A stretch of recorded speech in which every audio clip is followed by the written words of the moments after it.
Well, after doing several videos on standalone figures and store exclusive, it's nice to be back to a mainline main wave. And we were back to a red barred wave. As you recall, the bars were introduced to help retailers manage product with so many facings and so many pegs. The blue tended to be Imperials, except of course, when Ishi Tib ships on a blue card, the yellow droids and aliens, and the red rebels. So, since this was a red barred wave, well, we were in due for rebels, and we got some cool rebel leaders. In fact, that always tended to be one of the things that was lacking. I mean, Admiral Akbar is an evergreen in any Star Wars line. He sells very well. But the other rebel leaders tend to just be, guys in generic military suits or old men with long white beards or, well, in this case, Mon Mothma wears a long flowing white robe and never had a vintage figure. She's the leader of the rebellion, like the leader, and never got a figure. I mean, granted, she wasn't introduced until Return of the Jedi, but Return of the Jedi did give us a lot of characters. Well, as important as she is to Star Wars, not being in the vintage line meant that she became a figure that fans really wanted to see. And she continued to show up in lots of entertainment, even beyond the moment when she got a figure. And obviously, we knew what she was going to look like because no matter what concept or what area of the content she was sampled from, she basically wears the same thing. She has like her permanent white dress with the little stringy thingies. I don't know. And, of course, they even recast her for the prequels, which was great because, again, very important character, and it was cool to see her show up in the prequels, even if most of her scenes were cut. But her action figure wasn't, so she did get a second ever action figure in the Episode 3 line. She was supposed to have a lot more screen time, and the original line, the first wave, was all set based on the script, not the actual edited cut of the movie. So, yes, unfortunately, she got cut from a lot of Episode 3, all of the forming of the rebellion scenes. Most of them are on the Blu-ray, I think. But let's get back to the actual figure at hand, and this being the first ever and only classic trilogy Mon Mothma figure. So for a empowered female leading an entire faction, honestly, yeah, I mean, it feels like we really should have had an update of her, but to even get a figure of her, that was pretty remarkable. Now, granted, the figure wasn't as much an action figure as much as it was a slightly articulated statue, since it's one of the few figures in the Power of the Force 2 line that was non-articulated in the legs, like the Imperial Red Guard. So it worked, though, because it's not like Mon Mothma is an action star. She just has to stand around with the other rebel leaders and do rebel leader stuff. So it was awesome. This was a figure a lot of us really wanted. And even though an update on a vintage card would be cool, not that she needs super articulation or anything, but for a character that's this important and has shown up continually in more and more content, I feel like we're kind of due an update. Speaking of doing figure updates, all right, so next up we got to talk about Chewbacca. As this was a Rebel Red Bar themed wave, having a main character as one of the new offerings is always a good idea, and Chewbacca is one of the most beloved, the most favorite. In fact, him and C-3PO come up as the most beloved Star Wars characters ever. Darth Vader's probably the most popular, but they get liking ratings much higher. It's why K2 from Rogue One was created, to be a combination of C-3PO and Chewbacca. All right, so as kids, this was our Chewbacca. We got one Chewbacca. They never updated the sculpt for subsequent movies, but we really didn't need them to because, well, as kids, it wasn't that important to have all of these variations of our main character. We just kind of wanted a Chewbacca to be Chewbacca. It didn't matter that he had slightly different looks in each of the films or in subsequent content, which obviously didn't exist at the time of Power of the Force 2, but let's just, talk about it holistically. And our first Power of the Force 2 Chewbacca was very much like the one we had as a kid. He was just standard Chewbacca. But as I said, he's extremely popular, like off the charts popular. So getting Chewbacca out as an action figure is something that winds up being a bit of a struggle because, he's not that different. So yeah, you could have scene-specific Chewbaccas or give him a face mask to cover his face with. I mean, heck, stepping out into the Hoth wilderness and getting snow stuck in his fur has been enough to justify a resculpt and reissue of Chewbacca. We won't get to this figure for a little while, but the point is, he's so popular that any kind of change, whether it's Chewbacca sitting with his hands behind his head or standing fixing the Millennium Falcon, any tiny little change that they can make to justify a new figure is worth it. The biggest change we all wanted from Chewbacca was a height fix, because all of the early figures were, while slightly taller than Han, not at all accurate to true scale that the action figure line evolved to. Eventually, Chewbacca was updated to a brand new super articulated body, and with a series of different head swaps, got quite a few looks out of it.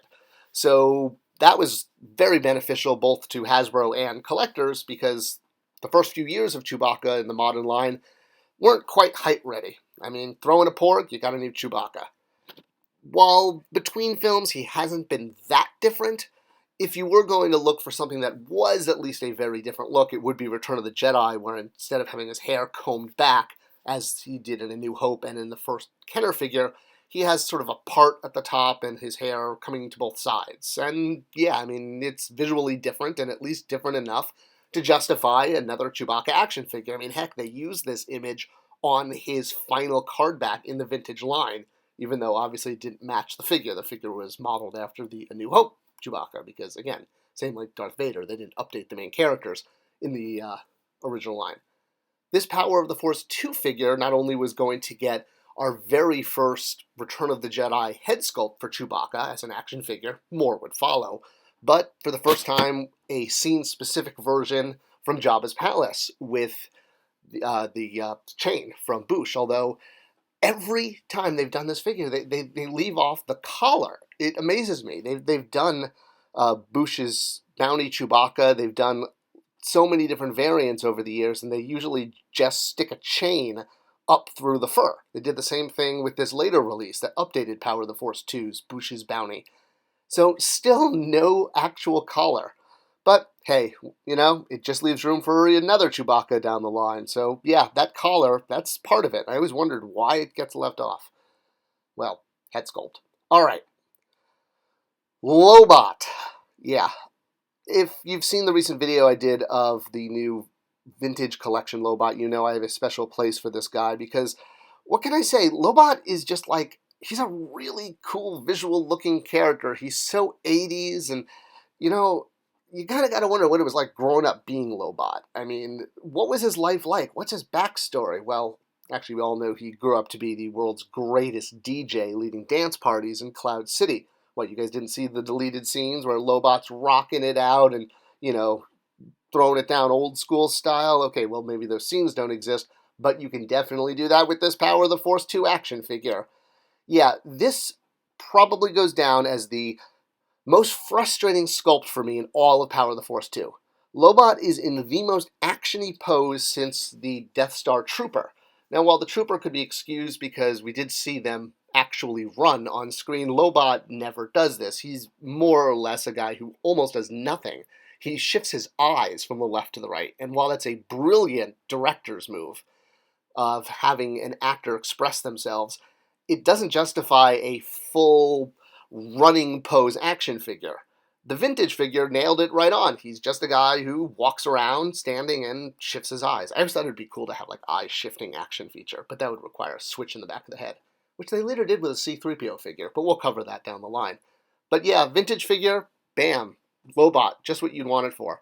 I remember reading an interview with the actor who played Lobot saying his wife hung the vintage figure in their kitchen from like a little kitchen hook above their sink. All right, well, the new figure did not give us the vintage or the original one because, yeah, we had more action posy. He did come with a slide. We all know how much kids love slides. I kind of always hoped we'd get a new Lobot to make up for this, and we finally did in the, well, I guess this was like sort of the Saga line that was between two others, between like the original trilogy line and the Saga line. And then we got even another one, which is released just a few months ago. It's now February 2022. So this is Lobot's brand new. He could be on your shelf right now. And this one is just amazing. I never expected to have a fully articulated Lobot, but it definitely makes up for the fact that while it's great to have a lot of articulation. We want our Lobot to be able to just stand, because that's what he does in the movie. If we put him in a diorama, we want him to look like he's in the diorama. The Power of the Force 2-1, it just, he gives us this kind of articulation without the articulation. He's just like permanently posed like he's running there. But yeah, no, there's no elbow joints or knee joints to make him stand at attention or in a neutral stance. We had recently gotten to Ugnaught, so Cloud City was definitely on like Donkey Kong. And yeah, it was cool because we were getting to build out our Cloud City sets. And for those of us who love Empire, this was a really important, often underserved section of the movies. So Lobot, great to have a new one, but this is one of the few Power of the Force 2 figures that really left me unsatisfied. And I was so glad we got more of him because he needed another redo. Aramoko. Oh yeah, I know. It's got more consonants than hieroglyphics. It's crazy. All right, for a figure that was debated how he played a role in the original trilogy, was he actually on Endor with the Endor troopers? He's never really seen on screen. Maybe he, in the expanded universe, he runs off to go hang out with Ewoks. People have said this is him boarding the rebel ship, but I thought that was Luke. You can see them here. These are Dri'lians. That's their species. Here's a better shot of them. So there's 1, 2, count them, 3 of them. And Orimarco is the one on the right. But that was obviously the new updated Decipher / West End Games name. He was called Pruneface back in the vintage line, when characters didn't need real names, when they could have fun names, because action figures deserve fun names. But, of course, eventually he would get a full name. But in the vintage line, he actually looked like he did in the movie. So Pruneface was actually used for all of the actors in these masks. It was referred to as their species name at the time, and that's what they did on set, just to be able to direct people, say, okay, we need the Prunefaces over there. It's kind of like how this character was called Squidhead on set. Or this one was called That Thing in the Corner. So yeah, Hammerhead and Squidface. Pruneface, while a cool name for the 1980s, wasn't going to fly with fans of the modern line. And Pablo Hidalgo of Lucasfilm actually has talked about how he named the character after his friend, Orin Marco. So there you go. That's how we got Orimarco. So I guess actually it would just been Orimarco. We just have extra consonants. Damn hieroglyphics and your consonant-based alphabet. All right, well, if we're going to have a complete set of Dri'lians, I think I pronounced that right, obviously, again, 1, 2, 3, and some of them wear eye patches, some of them don't, and eye patches, we all know, make somebody 10% more piratey, and that makes them cooler. We would get a second Dri'lian way later in the Legacy collection, which was more or less the same articulation level as the Vintage series and completely compatible with it. And it was great to build out this Dri'lian sort of triad, if you will, but we didn't have a updated Orimarco. So we had the vintage one and we had the Power of the Force 2-1, and this was such light years ahead of the Power of the Force 2-1 that it was like, oh wow, okay, so we got another one of the background ones, but we still haven't really gotten a super articulated update of Orimarco, the one known as Pruneface in the vintage line. And in fact, the vintage figure is actually superior because his hood can go up, which is how he's actually seen on screen. He's never seen with his hood down, which is why it's interesting that the Power of the Force 2-1 has his hood permanently down, sculpted as part of a soft goods piece. Now, we did finally get that full update on Vintage Card, and it used much of his partner in crime's body, Major Plano, and then just, a new head, and now we could put the hood up because it's made of soft goods. So, yay! Screen accurate is always better in my book. So we have 3 if you count the vintage one, and a lot of people don't. Some people have made customs in order to fill out the trilogy of Dri'lians. I guess whether you're doing a Home 1 cruiser or Endor raid scene, you want to have all the characters. So we're still missing this guy on the left, the 3rd one. Not to mention the Ishi Tib from Jabba's Palace, and some key droids and other rebel leaders. Make it happen, Hasbro. Complete our teams.